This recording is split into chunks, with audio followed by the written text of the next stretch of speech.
पहला चमत्कार है जगन्नाथपुरी मंदिर का हवा के विपरीत लहराता ध्वज। श्री जगन्नाथ मंदिर के ऊपर स्थापित लाल ध्वज सदैव हवा के विपरीत दिशा में लहराता है। ऐसा किस कारण होता है यह तो वैज्ञानिक ही बता सकते हैं, लेकिन यह निश्चित ही आश्चर्यजनक बात है। यह भी आश्चर्य है कि प्रतिदिन शाम के समय मंदिर के ऊपर स्थापित ध्वज को मानव द्वारा उल्टा चढ़कर बदला जाता है। ध्वज भी इतना भव्य है कि जब यह लहराता है तो इसे सब देखते ही रह जाते हैं।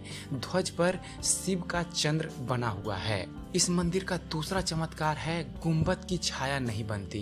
दोस्तों, यह दुनिया का सबसे भव्य और ऊंचा मंदिर है। यह मंदिर 4 लाख वर्ग फुट के क्षेत्र में फैला हुआ है और इसकी ऊंचाई लगभग 214 फुट है। मंदिर के पास खड़े रहकर इसका गुंबद देख पाना असंभव है। मुख्य गुंबद की छाया दिन के किसी भी समय अदृश्य ही रहती है। हमारे पूर्वज कितने बड़े इंजीनियर रहे होंगे, यह एक मंदिर के उदाहरण से समझा जा सकता है। पुरी के मंदिर का यह भव्य रूप 7वीं सदी में निर्मित किया गया था। जगन्नाथपुरी मंदिर का तीसरा चमत्कार है मंदिर के ऊपर स्थित चमत्कारिक सुदर्शन चक्र। पुरी में किसी भी स्थान से आप मंदिर के शीर्ष पर लगे सुदर्शन चक्र को देखेंगे तो वह सदैव आपको अपने सामने ही लगा दिखेगा। इसे नील चक्र भी कहते हैं। यह अष्ट धातु से निर्मित है और अति पावन और पवित्र माना जाता है। जगन्नाथपुरी से जुड़ा चौथा चमत्कार है हवा की दिशा। सामान्य दिनों के समय हवा समुद्र से जमीन की तरफ आती है और शाम के दौरान इसके विपरीत, लेकिन पुरी में इसका उल्टा होता है। अधिकतर समुद्री तटों पर आमतौर पर हवा समुद्र से जमीन की ओर आती है, लेकिन यहाँ जमीन से समुद्र की ओर जाती है। जगन्नाथपुरी से जुड़े 5वां चमत्कार है गुंबद के ऊपर नहीं उड़ते पक्षी। दोस्तों, मंदिर के ऊपर गुंबद के आसपास अब तक कोई पक्षी उड़ता हुआ नहीं देखा गया। इसके ऊपर से विमान नहीं उड़ाया जा सकता। मंदिर के शिखर के पास पक्षी उड़ते नजर नहीं आते, जबकि देखा गया है कि भारत के अधिकतर मंदिरों के गुंबदों पर पक्षी बैठे रहते हैं या आसपास उड़ते हुए नजर आते हैं। जगन्नाथ मंदिर से जुड़ा 6ठा चमत्कार है दुनिया का सबसे बड़ा रसोई घर। दोस्तों, 500 रसोइये और 300 सहयोगियों के साथ बनाए जाते हैं भगवान जगन्नाथ जी का प्रसाद। लगभग 20 लाख भक्त कर सकते हैं यहाँ भोजन। कहा जाता है कि मंदिर में प्रसाद कुछ हजार लोगों के लिए ही क्यों ना बनाया गया हो, लेकिन इससे लाखों लोगों का पेट भर सकता है। मंदिर के अंदर पकाने के लिए भोजन की मात्रा पूरे वर्ष के लिए रखी रहती है। प्रसाद की एक भी मात्रा कभी भी व्यर्थ नहीं जाती।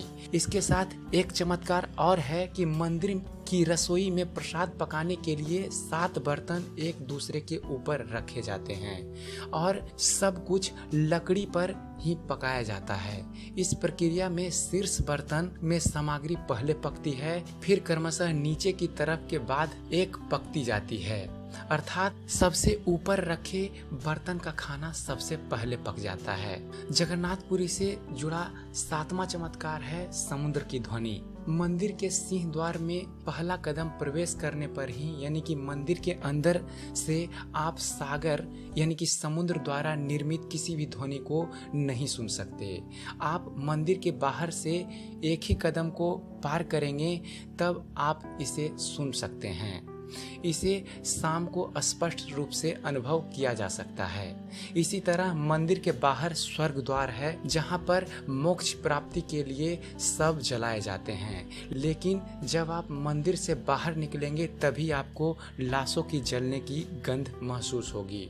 मंदिर के अंदर प्रवेश करते ही आपको कोई भी लाशों की गंध नहीं मिल पाएगी। जगन्नाथ मंदिर से जुड़ा 8वां चमत्कार है रूप बदलती मूर्ति। दोस्तों, यहाँ श्री कृष्ण को जगन्नाथ कहते हैं। जगन्नाथ के साथ उनके भाई बलभद्र यानी कि बलराम और बहन सुभद्रा विराजमान हैं। तीनों की ये मूर्तियां काष्ठ यानी कि काठ की बनी हुई है। यहाँ प्रत्येक 12 साल में एक बार नव क्लेवर होता है, यानी कि मूर्तियों को बदला जाता है। मूर्तियां नई जरूर बनाई जाती है, लेकिन आकार और रूप वही रहता है। कहा जाता है कि उन मूर्तियों की पूजा नहीं होती, केवल दर्शन के लिए ही रखी गई है। जगन्नाथ मंदिर से जुड़ा 9वां चमत्कार है, विश्व की सबसे बड़ी होती है यहाँ की रथ यात्रा।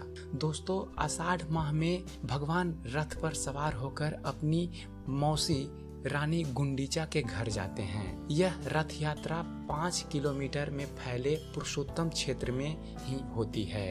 रानी गुंडीचा भगवान जगन्नाथ के परम भक्त राजा इंद्रद्युम्न की पत्नी थी, इसलिए रानी को भगवान जगन्नाथ की मौसी कहा जाता है। अपनी मौसी के घर भगवान 8 दिन रहते हैं। आषाढ़ शुक्ल दशमी को वापसी की यात्रा होती है। भगवान जगन्नाथ का रथ का नाम नंदी घोष है, देवी सुभद्रा का रथ का नाम दर्प दलन है और भाई बलभद्र के रथ का नाम तलध्वज है।